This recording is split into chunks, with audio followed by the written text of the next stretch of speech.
आप देखिए कि अग्निपथ के अग्नि का तांडव पूरे देश में मचा हुआ है। ये जो आज के युवा अपनी बात सत्ता तक पहुंचाने के लिए इन्हें खुद अग्नि का सहारा लेना पड़ रहा है।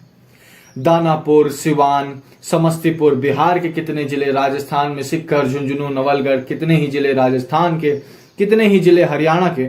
इस प्रोटेस्ट में लगे हुए हैं और कुछ राजनेता इसके अंदर अपनी राजनीति भी खेल रहे हैं। नमस्कार, जय मां भारती, मैं हूं आकाश पांडे। जहां पूरे देश में इस चीज की गुहार मची पड़ी है कि सत्ता हमारी बात सुनो, सत्ता हमारी बात सुनो, वहां सरकार इस पर चुप्पी साधे बैठी है। भारत एक ऐसा देश है जिसके लिए एक फ्रेज यूज होना चाहिए, विविधता में एकता वाला। यहाँ पे हर प्रकार के लोगों की अपनी अपनी सोच है। भारत एक ऐसा देश है जिसके लिए एक फ्रेज यूज होता है, विविधता में एकता। हर प्रकार के लोगों की अपनी अलग विचारधारा है। कुछ इस अग्निपथ प्लान को सही बता रहे हैं और कुछ इस अग्नि प्लान को गलत बता रहे हैं। ये प्लान कितना ज्यादा सही है ये आप समझ सकते हैं कि इस प्लान के निकलते के 24 घंटे के अंदर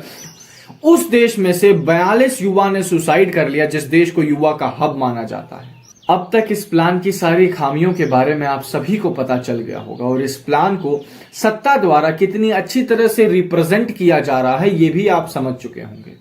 इस अग्निपथ प्लान के उपलक्ष्य में हमारे देश के कितने ही सारे लोग केंद्र में बैठे हमारे वर्तमान प्रधानमंत्री को अच्छे शब्दों से नवाज रहे हैं और कुछ बुरे शब्दों से नवाज रहे हैं। आपको याद होगा कि इन्हीं में से ही कितने लोग हैं जब 2016 में मोदी सरकार ने उरी सर्जिकल स्ट्राइक सैंक्शन की थी, एयर स्ट्राइक सैंक्शन की थी, या राष्ट्रीय राइफल्स के जम्मू एंड कश्मीर में हाथ खोल दिए गए थे कि जितनी मुजाहिदीनों को मारना है मारिए, जितने मिलिटेंट्स को मारना है मारिए। सियाचिन बॉर्डर पर जब ध्रुव डिप्लॉय कर दिया गया था और एयर बलून छोड़ दिए गए थे, चाइना और हिंदुस्तान के बीच में युद्ध का आगाज कर दिया गया था, तब यही वो लोग थे जो कह रहे थे कि नरेंद्र मोदी सरकार ही एक ऐसी सरकार है जो भारत की रक्षा के पक्ष में कुछ करेगी। और आज इन बुद्धिमान लोगों की दाद देनी पड़ेगी कि सरकार द्वारा आए गए एक प्रोग्राम को ये बहुत ही अच्छी तरह से प्रेजेंट कर रहे हैं। देखिए, मैं या संसार टीवी कोई बहुत बड़े एनालिस्ट नहीं है, लेकिन इन 3 या 4 दिनों के ग्राउंड रियलिटी को देखकर हम बिल्कुल अच्छी तरह से समझ चुके हैं कि ये जो लोग सवाल उठा रहे हैं ये बहुत सही सवाल उठा रहे हैं। इससे ये पता चलता है कि भारत का युवा सरकार द्वारा लाए गए प्लानों के ऊपर जागरूक है। अब बात यहां आती है कि इनमें से कितने ही लोग हैं जो कह रहे हैं कि सरकार को इस प्लान को कैंसिल कर देना चाहिए, इस प्लान को वापस लेना चाहिए या पुरानी तरह से भर्तियां वापस शुरू करनी चाहिए। संसार टीवी की पूरी टीम सोशल मीडिया के माध्यम से सरकार से गुजारिश करना चाहती है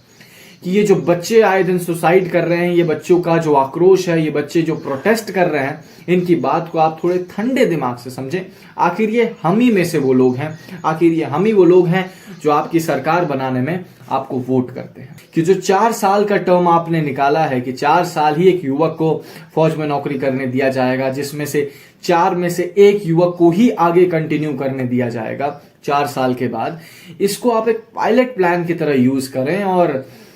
4 साल का जो ये टर्म है इस प्लान को चेंज ना करते हुए 4 साल का ये टर्म है ये उनके लिए यूज करें जिन लोगों की फौज में आवेदन करने की उम्र निकल चुकी है। अर्थात जैसे कि अभी सरकार ने कहा है कि 7.5 की उम्र से लेकर 23 साल की उम्र तक के बच्चे ही इसमें आवेदन कर सकते हैं। तो हमने हमारे गांव में किसानों के बालकों में काफी बार ये देखा है कि कितने ही ऐसे लोग होते हैं जो 23 साल की उम्र में ही बुढ़े लगने लगते हैं और कितने ही ऐसे लोग हैं जो 35 साल की उम्र तक जवान रहते हैं। सरकार एक छोटा सा फिजिकल क्राइटेरिया रखे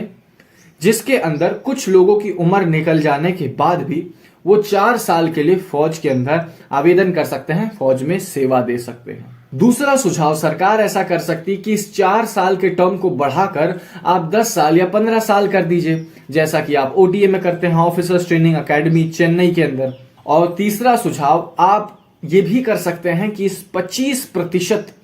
का जो आपका क्राइटेरिया है इसको चेंज कर दीजिए या इसको पूरी तरह से हटा दीजिए, क्योंकि हर बार ऐसा नहीं होगा कि 4 के स्क्वाड्रन में से एक ही बढ़िया हो सकता है चारों का 4 स्क्वाड्रन अच्छा हो। और साथ ही मेरी उन भाइयों से विनती है जो अपनी बात सरकार तक पहुंचाना चाहते हैं कि सुसाइड को एक माध्यम मत चुनिए सरकार तक अपनी बात पहुंचाने के लिए, क्योंकि अगर आप जीवित रहेंगे तो ही आपके माता पिता फल फूल पाएंगे और तो ही आगे आने वाले समय में आपको फौज की नौकरी भी मिल पाएगी।